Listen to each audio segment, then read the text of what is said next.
আগের দিনের ভিডিওতে তোমরা দেখেছো আমি কিভাবে মাঠের থেকে মাটি চুরি করে এনেছিলাম। সেই মাটিগুলোকে আজকে রেডি করছিলাম, আর তার সঙ্গে দেখো আমি অনেকগুলো টবও নিয়ে এসেছি। দেখতেই পাচ্ছ অ্যালোভেরা গাছগুলোর অনেকগুলো করে বেবি প্ল্যান্ট হয়েছে, সেগুলোকে নতুন টবে ভালো করে প্ল্যান্ট করব বলতে আমি অনেকগুলো টব নিয়ে এসেছিলাম।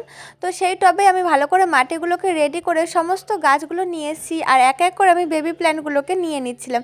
তো যেহেতু মাটিগুলো ভেজা ছিল তাই সুন্দর করে বেবি প্ল্যান্টগুলো কিন্তু উঠে আসছিল, কোনো প্রবলেম হচ্ছিল না। নার্সারিতে এখন অ্যালোভেরা চারা আমাদের এখানে তো 50 রুপিস করে নেয়, তোমাদের ওখানে কত করে নেয়? আর আমি তো এগুলো আমার এক বান্ধবীর বাড়ি থেকে এনেছিলাম। তো তার থেকেই আমার নিজের বাড়িতে, আমার দিদুন বাড়িতে পুরো ভর্তি ভর্তি অ্যালোভেরার গাছ আছে। আচ্ছা, তোমরা কি অ্যালোভেরা গাছের বাংলা নাম জানো? জানলে আমাকে কমেন্ট করে জানিও তো, দেখি কে কে জানে। এখানে আমি মাটির সঙ্গে বিশেষ কিছু দিইনি, শুধুমাত্র অ্যালোভেরা যেসব পচা পাতাগুলো ছিল বা নষ্ট হওয়া পাতা সেগুলো মিক্স করে দিয়েছি। এদিকে দেখো আমি এই গাছগুলোর সঙ্গে কিন্তু একটা ড্রাগন ফ্রুট গাছও লাগিয়েছিলাম। তো আজকের ভিডিও থাকছে এই পর্যন্ত, দেখা হচ্ছে অন্য ভিডিওতে, বাই।